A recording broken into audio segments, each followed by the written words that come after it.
but we started a basketball team at the church in Collingwood, and that folded up after a short time, and they came and approached me and asked if I'd be a referee, which I took on then. So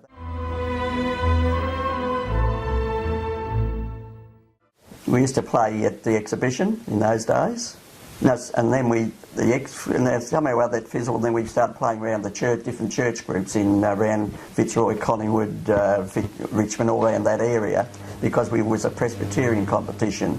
So we joined that and played in that.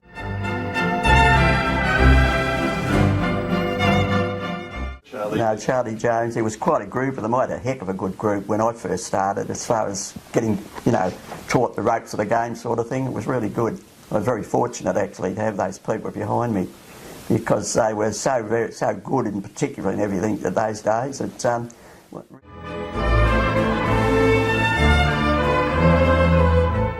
Around church halls, that's what I was talking about, around church halls when I first started off. And then from there I branched out and started going around different stadiums and that sort of thing, and I finished up at the showgrounds at one stage. And then we went through a sort of an exercise of starting at one place and then moving to another, and eventually we all wound up at the exhibition. And then from the exhibition, which is some years later, we all finished up going down to Albert Park. That was the big jump from exhibition down to Albert Park. After the Olympics.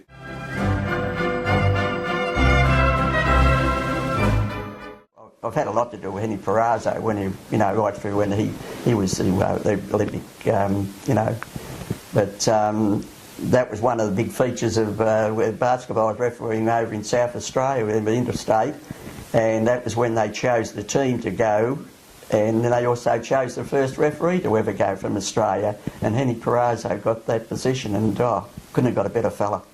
He was so good, really good. I was very, very lucky actually to have a lot to do with him in refereeing with him, and because he taught me a heck of a lot, and he was a bit of a perfectionist, Henry, but so I really got the benefit of Henry long early in the piece, and it just stayed with me for all those years, so it was great to have it. So when I was able to, later on when I was asked to do Coburg and do that sort of teaching, I more or less followed his lines of thought sort of thing. That was the best way to go about it. So I was very fortunate.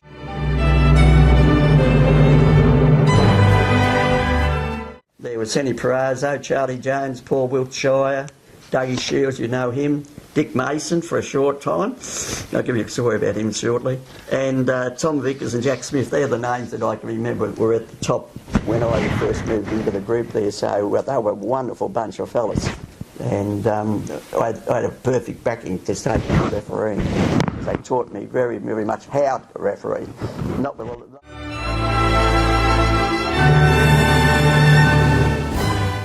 Not so much in the rules and things, but it's once again you get back to where I started and to what it is today. When you look back to umpiring around church halls and all sorts of halls and all that sort of thing, which you thought were great at the time, and then you gradually advanced and got to where it is today, and it's enormously different to what it is today. And when you see it on the TV and all this sort of caper now, it's just a huge, huge advancement to when I first started, which was a long time ago, of course. But fundamentally it's still the same, So it's in that respect, I can still watch it and call me fouls and things when I see them. That hasn't changed.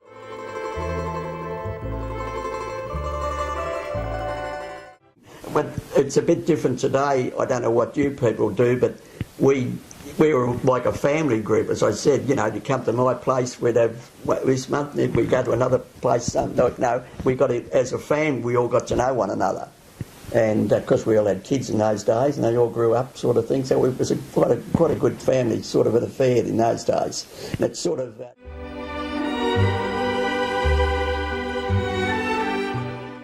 On the ground floor, taking over the job of like what would you call me, rules interpreter, whatever you like to call me, at Coburg, and it gradually saw it get built up sort of thing from that time, which was great. I was really fortunate. So I've been involved in the fortunate times of different ones that you know, was able to see grow from what, you know, when they were. But they were a good group at Coburg. I enjoyed all the fellas over there too. Who were some of the referees you taught at Coburg? Oh, now you would ask me that, wouldn't you? And there was well, Pat Crow, but he was in everything, and there was Jimmy Ralph at times, and what's his wife's name? Gail. Gail. They were involved in it over there, very much so, and I'm just trying to think of others at the same. It won't come to mind. But anyway, they were a good group of people we had. We gradually formed a similar sort of thing at Coburg, where you got to a top group who got involved in it, and so on. So it was.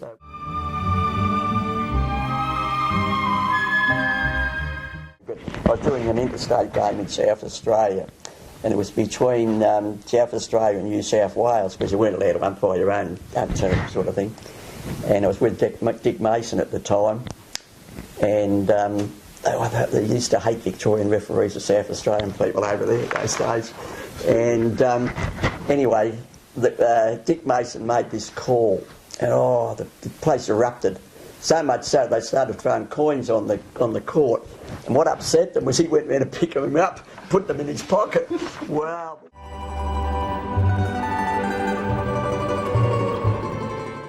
Of course, was when Henry and I were doing the, as I said before, we had the proud moment of doing the Olympic. The Olympic team was picked with Lindsay Gaze and Billy White, and you know, quite a few of those people, Victoria, at that stage. And then they got round to selecting the referee, and Henry was announced. Wow, at the place. We just thought it was so great that Henry was going first officiator from Australia to go to over there overseas for the Olympic Games. It was fantastic.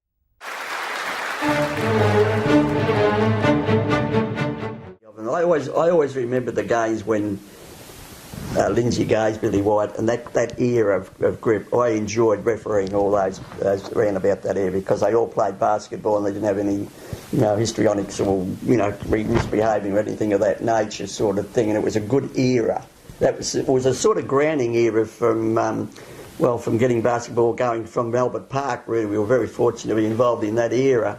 And that's when it sort of came up from there. But I really enjoyed myself in that era, because the fellas, I can't remember ever reporting anybody, put it that way.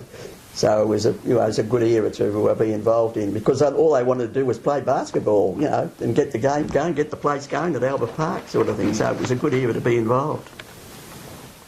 And the other person I'd like to mention is Ken Watson. He was sort of Lindsay Gaze's mentor in those days, and he used to play at St Luke's, which I was lucky enough when I first started refereeing to get the games up there. And Ken Watson was, to me, the #1 man in basketball as far as I'm concerned, and he made the go from go to woe as far as I'm concerned. I was fortunate enough, I'm sure, at different times he gave me a bit of support in some areas too. So I got a bit of a benefit from him too, but I always admired him for the work and effort that he put in to make basketball really in Victoria, as far as I'm concerned. He was the person to get it going, and it had a lot to do with where it is today, sort of thing. The big shift when we went, you know, everybody moved down to the exhibition, down to Albert Park, and then the way he got involved in doing all that was just tremendous, really, the work that he put in. Well, he was never home. So, you know, I visited his home a couple of times and got to know his wife a couple of times for different things we had to do. But he was, to me, was #1 in basketball. And then, of course, it was handed on to Lindsay Gaze from him to Lindsay Gaze. That's the era that I was fortunate enough to be in the early part of it. All right.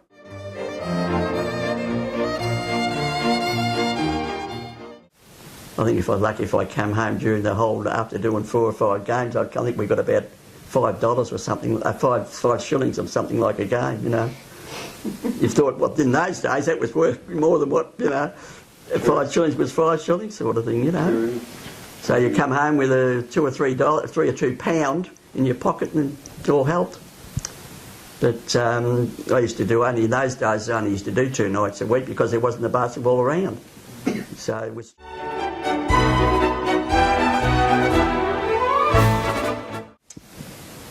like what you're doing and learn the rules, but like it. If you don't like it, get out. Because if you don't like it, it shows. And you've got to remember that you're part and parcel of the game. People don't come to watch you.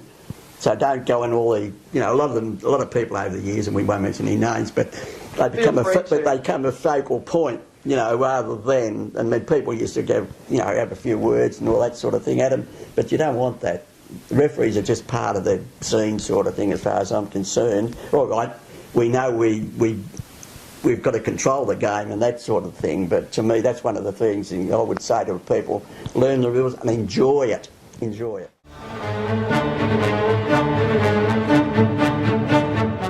I think the most important thing was how to handle people. They're all different. You get the people that are show ponies and you handle them different to the guys that are really trying to do the right thing all the time, And you get to recognise, as you probably do yourself, you get to recognise different people as you're going along. You recognise how they play and how they behave, and you're sort of ready for them when they do it. So, you're expecting it to happen, aren't you, a lot of the time? But didn't have a lot of problems really as when I was refereeing, because I used to try and recognise the signs early enough to know that it was going to happen, type of thing, and try and stop it from happening. But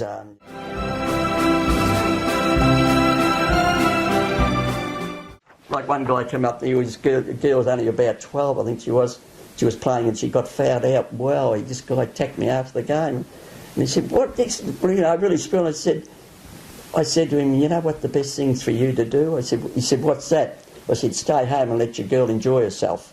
Wow. It was true, though. He was upsetting her as well as, everybody else. And if they'd only let the kids enjoy themselves and play, there's your answer, But I know he was frothing at the mouth. And I thought, you stopped frothing, I think I stopped him in his tracks.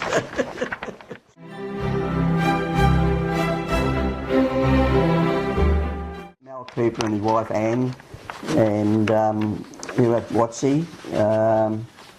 Pat Crow got to a certain level, didn't he? And did you teach Val Hilberg? I don't remember Val. No, I don't remember. I may have, but in that era, but I don't remember.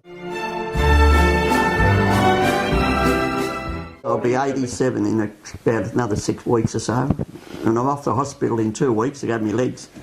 I don't blame basketball for my legs. There might be a compo claim there. Yeah, yes. But no, I was very fortunate. My thoughts are that I had a wonderful time with basketball refereeing, and I look back at and think how lucky I was that I was involved in more or less the beginning of when it got to start to get into the big stage to when it went right through to up to the Olympics and that sort of thing. And I feel I was very fortunate with the time that I had there, because we saw it start from virtually nothing, but it gradually built up to what it is today, sort of thing. Even though in my era it was different to what it is today, we'd never had the big stadiums that we've got, to do it in today, sort of thing. But I was fortunate I think I was very fortunate, as I mentioned before, the people that I was with.